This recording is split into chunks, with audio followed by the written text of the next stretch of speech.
Hello again, friends. I'm Sarah Moore, author of Peaceful Discipline, founder of Dandelion Seeds Positive Parenting, and board president for the American Society for the Positive Care of Children.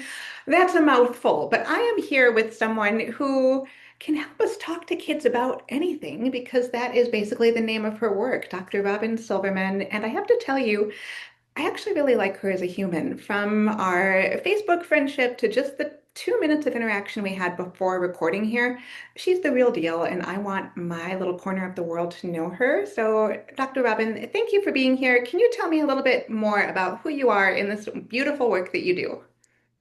Absolutely. Thank you so much for that. Such a sweet intro. I really appreciate that. And I like you too. I am Dr. Robyn Silverman. I have written a book, as you just mentioned, How to Talk to Kids About Anything. And it came from my desire to really help parents, educators, and coaches, anybody who works with kids or loves kids, to have these kinds of conversations that may be tough for us, but they allow us to have these scripts and these tips to make those conversations easier. I also have done something called Kidversation cards, which you know about. I'm so excited about them. And they are, again, it's a tool, a really easy tool that parents are using now to engage in conversations with their kids on the go at the dinner table. It's a card that might say something like courage, a definition of what courage is, and then a prompt like, tell me about a time that you were brave. And then once the kids are answering, then they get to plan on the other side, like the next time that they want to be brave. What can they do? How can we put action behind those words? So the things that I do are really about opening up those conversations. Everything is about connection for me, connection with friends, connection with other parents and educators really being able to connect with kids on a real level. And I have a great dog. I have a wonderful husband, and I have two kids, age 15 and almost 17. And that pretty much encapsulates a lot of what I am and what I do. I love so much about that. First of all, I just want to call out that, the dog mentioned first, and then the I husband. mean, the dog is next to me, so So there you go. Exactly. No reflection of reality. I just, we're human and I love this. We love our animals. It's all good. I mean, he's awesome. So, yes. Exactly. As most dogs are. So let's just talk about dogs. Can we just do that? I mean, how to talk to dogs about anything. I mean, really, they're very good listeners. He likes to be in here while I'm recording. He's in his little bed, and it's just he's a big dog, 70 pounds, and his name is Bentley, and he's just wonderful. So we love him. Hello, Bentley. If you can hear me, I'm sure you can. I would love to give you a little ear scratch or belly rub, whatever you prefer. You So, would. oh, wonderful.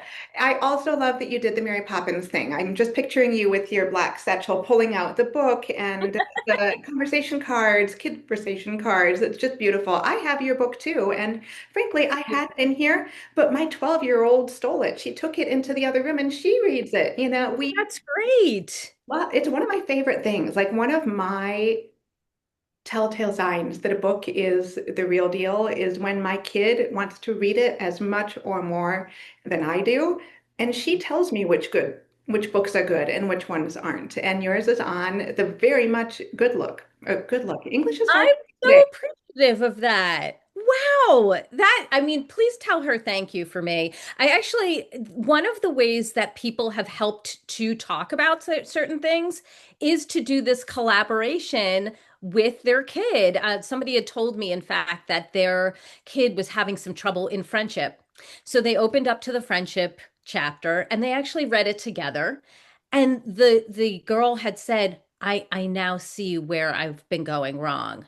It was instead of her mother or her dad like trying to like lecture her about being too bossy or whatever the issue was in her house, they were able to look at this and she was able to see herself and then see the solution. So thank you for that. And I really do love that collaborative reading. Yeah, absolutely. So knowing that everyone in our house, including our pets, are, big fans of your work, I am so excited to talk to you specifically about these magical cards that you have created. I love that you gave us a little sneak preview of them, but frankly, Connection is, in my opinion, too, like the most important gift that we can give to our children. They need to know that we are a safe person to come to talk about all the things. They need to know that we are on their side and it's never us versus them. It's us alongside them, working against whatever problems are out there. And so much of what you do embodies that. And these cards are such a loving way to help us as parents and caregivers get comfortable, create that Mm. emotional safety, talking about the things that otherwise might feel awkward or misplaced or whatever. So, can you tell me a little bit more about what drove you to create them and some of the other topics that you cover? Because I guarantee you have filled a need that is desperately needed out there. Well, I thank you for that.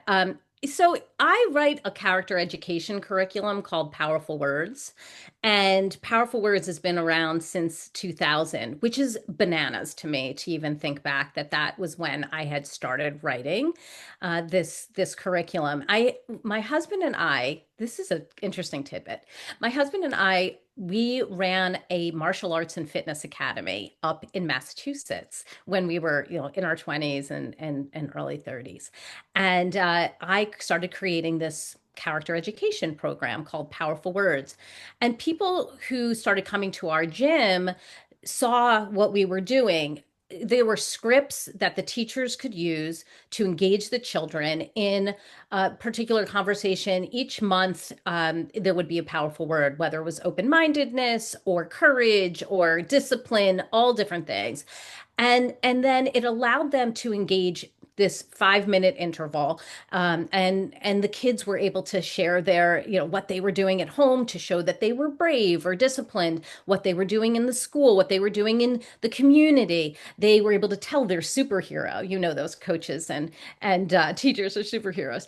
So they were able to engage in these conversations. And I've had this curriculum now for 25 years, and schools all around the world use it. So I've been having questions. I mean, it's been years that they're like, I really want to be able to take this home with us. Like the parents, millions of parents at this point have been affected by this program. How can I carry on a conversation at home? Now, I can't have like a full curriculum. We're so busy, it's crazy. But can we have something? So I created these cards. So this is an example of one. And this would be a powerful word that I would use in powerful words too. And this one's teamwork, for example. And so teamwork, it gives you a little definition, working together to reach a common goal, a little, engaging picture. And then this, wow question right here. It says, when does working as a team make something easier and more fun? Something really easy, right? So then, so if you have a kid, they might say, I don't know. Oh, well, what did we do yesterday to do together? Oh, we cleaned this, or we picked up that, or we went to grandma to cheer her up. We were the cheer up team. We were the cleanup team. What did you do with your friend the other day? Those kinds of things. So it starts. And it allows like the youngest kid to be able to engage, but it also allows the older kid, the teenager, to give the example for the other kids as well. And then on the back, I have a challenge for that week. Okay. And it's a 4 step teamwork flow here. So, for example, it says 1, notice. Look for a time when your team needs help. Number 2, share and listen. Offer your ideas and hear others out. 3, support. Encourage teammates and do your part. And then number 4, reflect. How did working together feel? So that way, a parent has very specific things that they can work on with that child, or that child can say, oh, yeah, I knew when my team needed help. You had so much to do yesterday, mommy. So I said, I'll clean up the bears, on the floor. And I put them away. Yes, you noticed. You noticed. You're a noticer. And you noticed that we needed help. We are a team. We were the cleanup team. And you can go through each one of those steps. 3 minutes, right? It's 2 minutes, it's 3 minutes. You're standing online, you give them to grandma, you give them to your favorite teacher so that they can do it in circle time. Or you're doing it on the go in the car. So now I'm starting to get videos from people like they're sending it to me. It's so much fun. And the kids, one of the moms just wrote me, she's like, my kids woke me up at 6 o'clock in the morning. They're like, we want to do the cards because it's a time when they can be positive. They're getting praise from their parent direct on something that matters, not false praise, like real praise that is meaningful. They know they're doing a great job. And the parents are like, I'm instilling values in my kid that I've been wanting to do. And not when they've done something wrong. You're not working as a team. You're not being respectful. But instead, when they are showing patience, or when they're more sophisticated and this is vision, so what is it that for goal setting and around that initiative, all these different words, all these different powerful words from empathy to learning from mistakes is in there. 52 cards, and I just wanted to make things simple but also get our points across so that we know these parents want to relay their values, and this is a great way to be able to do it. I love everything about that. And I am going to pick apart a couple of things specifically that I really want to call out, especially since people who hang out with me know that I really love neuroscience related stuff. So you obviously know all about that. One of the things that I really loved up front was that you are asking the kid to identify what has worked well or what could work well about this. What are you noticing? Because that's going to drive the intrinsic motivation parts of the brain that say, oh, that actually feels good, tying it to the last question on the card, because when we are emotionally invested in things that feel good, we want more of them.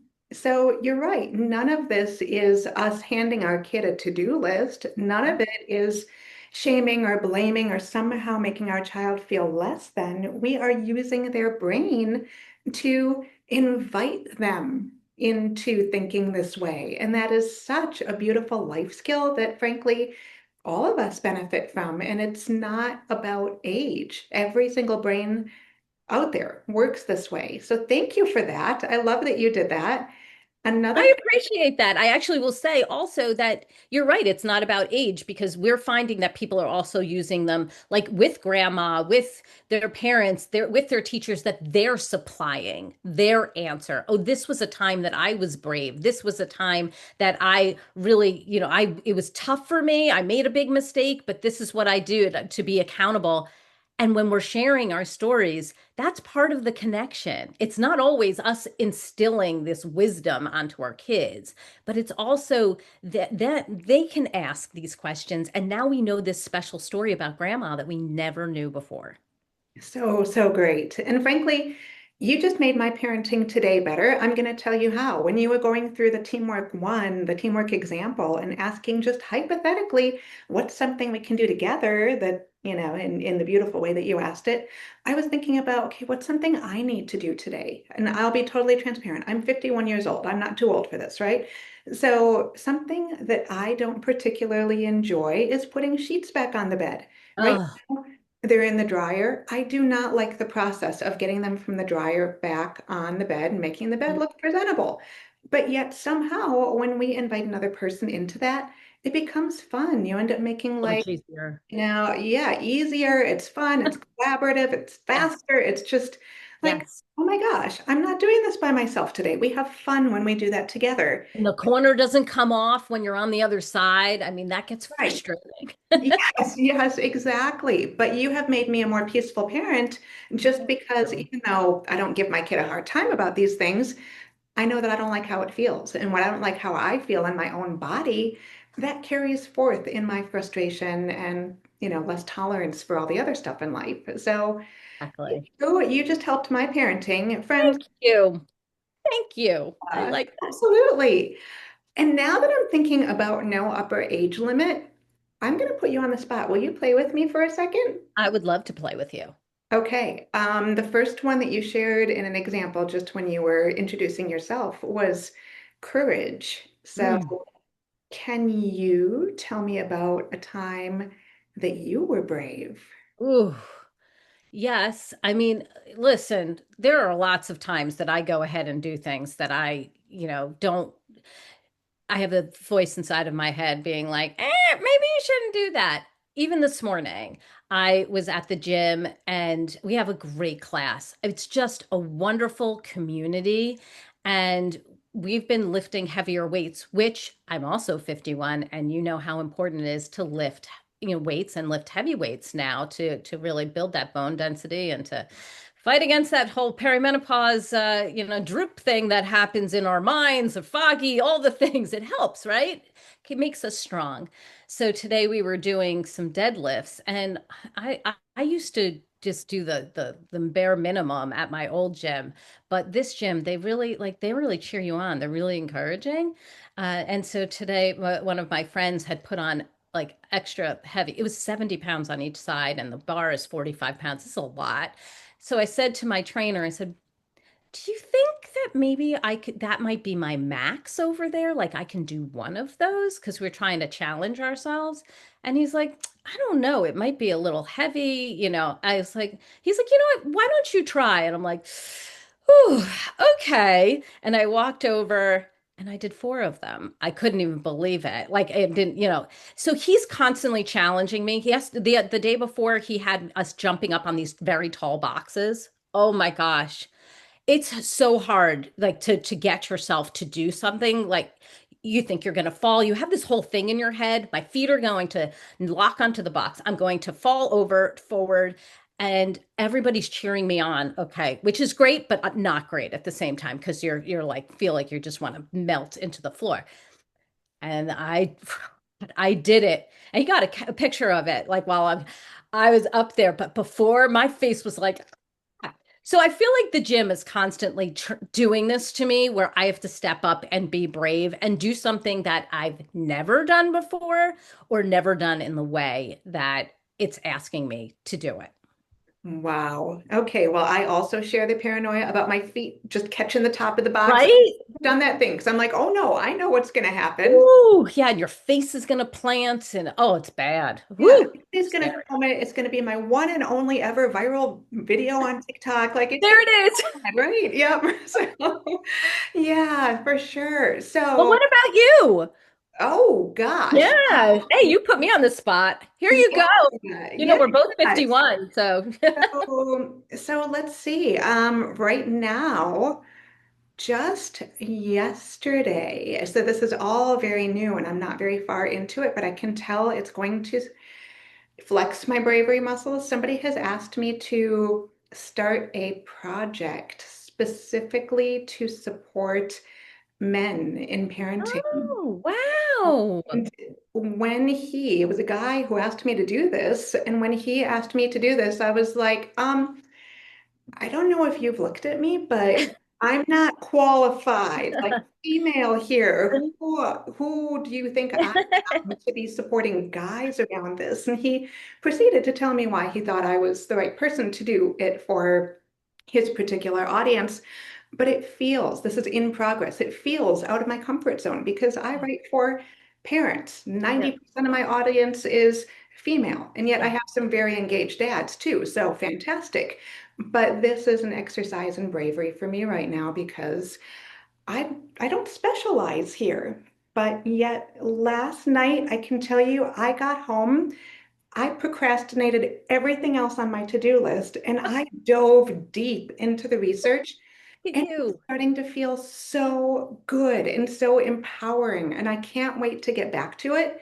And regardless what happens with it, it feels good to be stretching my brain in a way that I wasn't planning to go. So that's my You know brave. what's so interesting about that, Sarah, is that when you're going to do something that you haven't done before like that, and you are thinking about it in your frame of reference, I don't know that I'm called that. I don't see myself as the right person. And then other people are like, actually, I see you as the right person. And your brain has to stretch to incorporate their perspective of why they think you're the right person for the job. It's just a really interesting facet of courage that you have to borrow other people's feelings about you, other people's perspective about you, and go, oh, all right, maybe I will try that on and see. And then you realize, all right, I am the right person. Absolutely, yeah. And you got that feedback too from your trainer and from the other people at the gym cheering you on, because it's one thing, to take your card to the last question on it. How did it feel to be able to jump? How did it feel to be able to lift that, honestly, to my ears, ridiculously heavy, dead. Ridiculous. Yes. Exactly. Yes. Like I'm picturing you, like in Kanto moment, Louisa, you're lifting airplanes or, well, she wasn't, donkeys, whatever, like you're lifting the heavy Yes. things.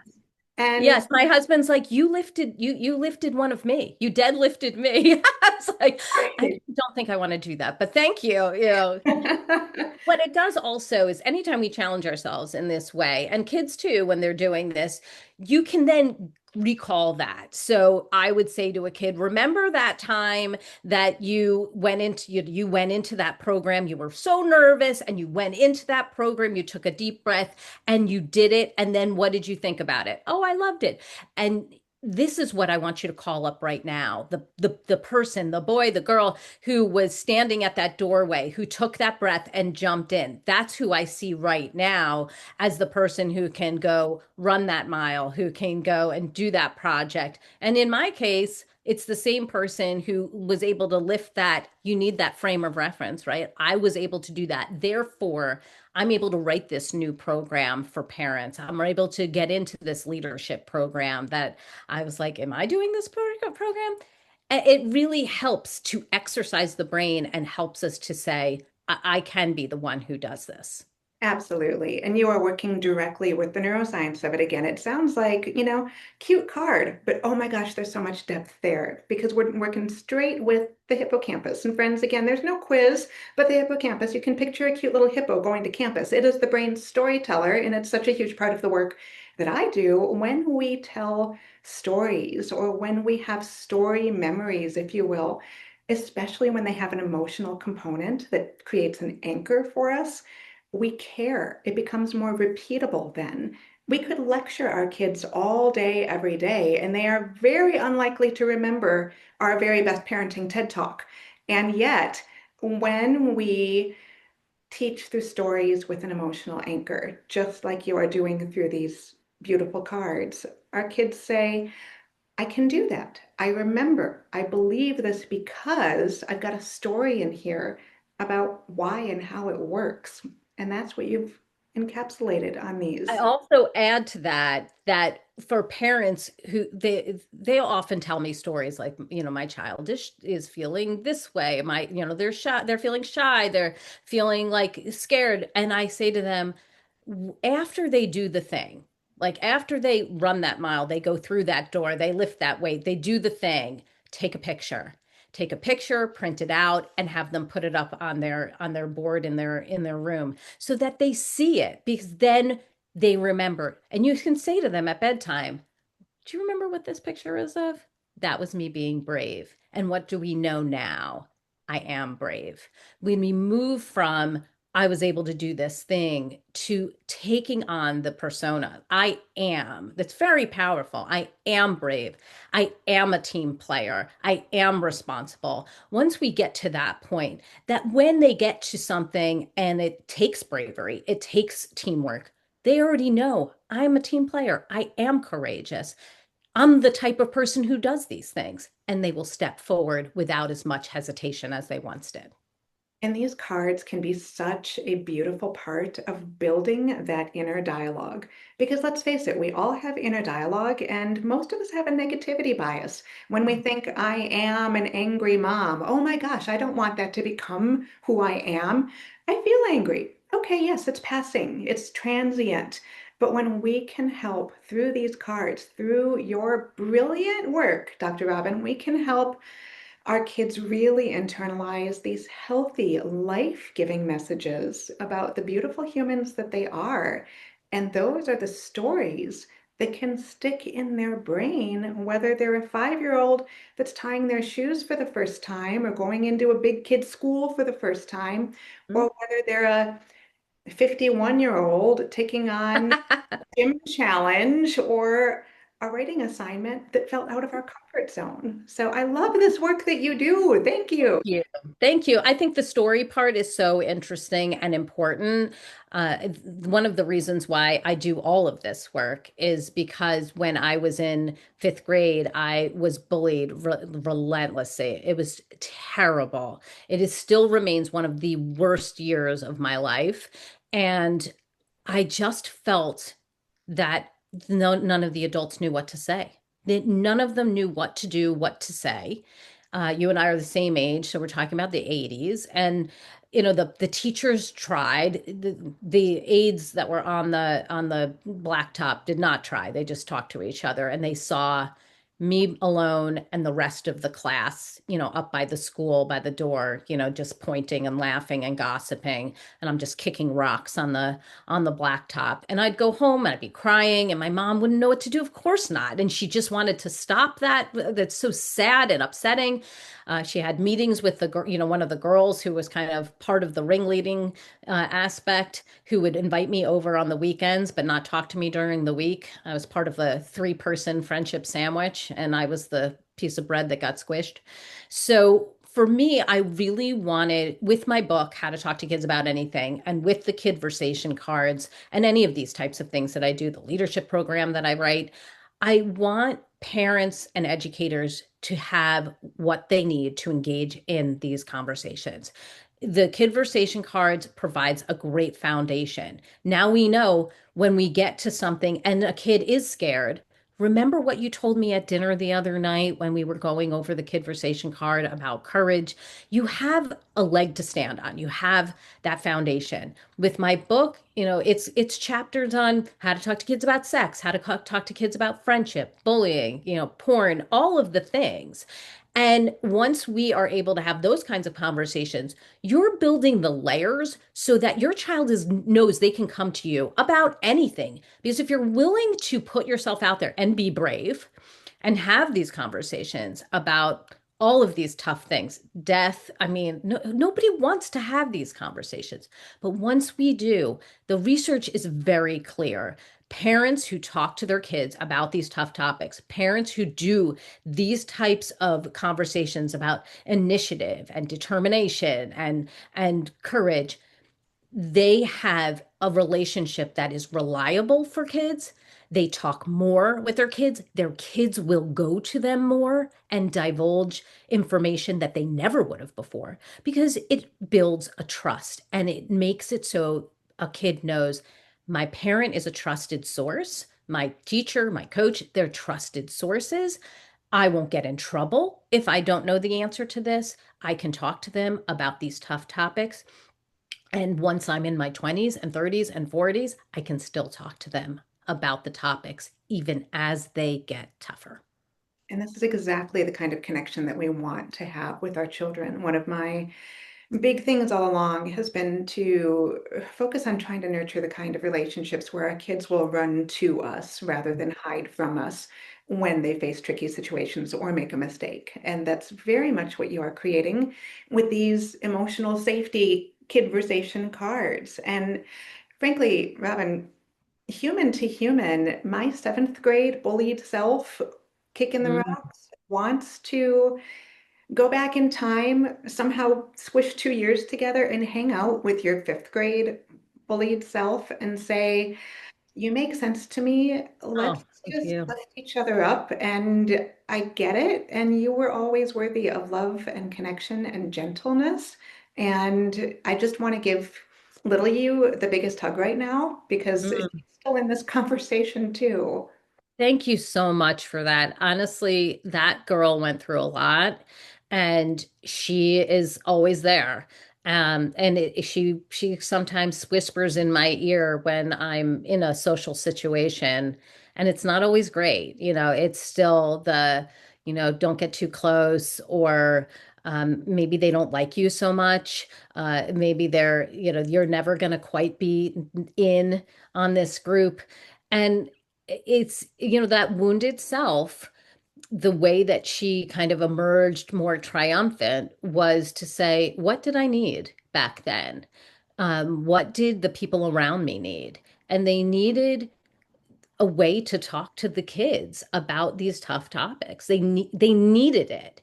And if they didn't have the information, which they clearly didn't, I was going to have to create it myself. And I felt like it was one way to kind of have redemption for that young girl who felt extremely alone, who cried a whole lot, and who made her own mistakes, in dealing with it. I didn't know what to do either, and I really needed somebody who could talk to me about bullying, friendship, and to say, these aren't your real friends. Like, you're trying so hard, but going to somebody's house on the weekend and having them tell you you're their best friend, and then during the week making your life miserable, that's not a real friend. I needed to see that, to hear that, and then to have what is the next action step that I can take so that I don't keep putting myself in that situation and putting these other people up on a pedestal. Yes. Oh my gosh. I relate to every part of that. And you named it more beautifully than honestly I've ever heard anybody else describe this work that we do as cycle breakers. It's redemptive work. It's Mhm. showing up for our inner child and being an advocate for every child that is to come in whatever big or small ways we may reach them or influence them. So Dr. Robyn, I am so grateful for your presence on the planet, for the work that you do, for the heart that you have for children and the adults who want to be doing well for them. Where can people find you? Conversation cards. I'm getting some, by the way, your book, all of it. I want to see video if you're doing that. I want to see pictures of video. That's so much fun for me. So, Dr. Robyn Silverman, my name's Robyn with a Y, so Drrobyn Silverman, is drrobynsilverman.com is my website. I'm also on Instagram, as you know, under Dr. Robyn Silverman, and Facebook, same thing. And then my conversation cards is at kidversationcards.com. That should be easy to remember there. And my book, How to Talk to Kids About Anything, is anywhere books are sold. I was very honored that it became a bestseller and also is translated into 14 languages. So if you're not speaking English, you want it in a different language, they may have one for you too. So thank you, everybody. drrobynsilverman.com and kidversationcards.com. Oh gosh, I don't know if you're a hugger, but I would ask you for I a hug am. in person. Okay, total hugging moment here. So anybody who's watching or listening, virtual hug for everybody who feels that. So thank you for your good heart and for this beautiful conversation. Thank you so much. I loved it.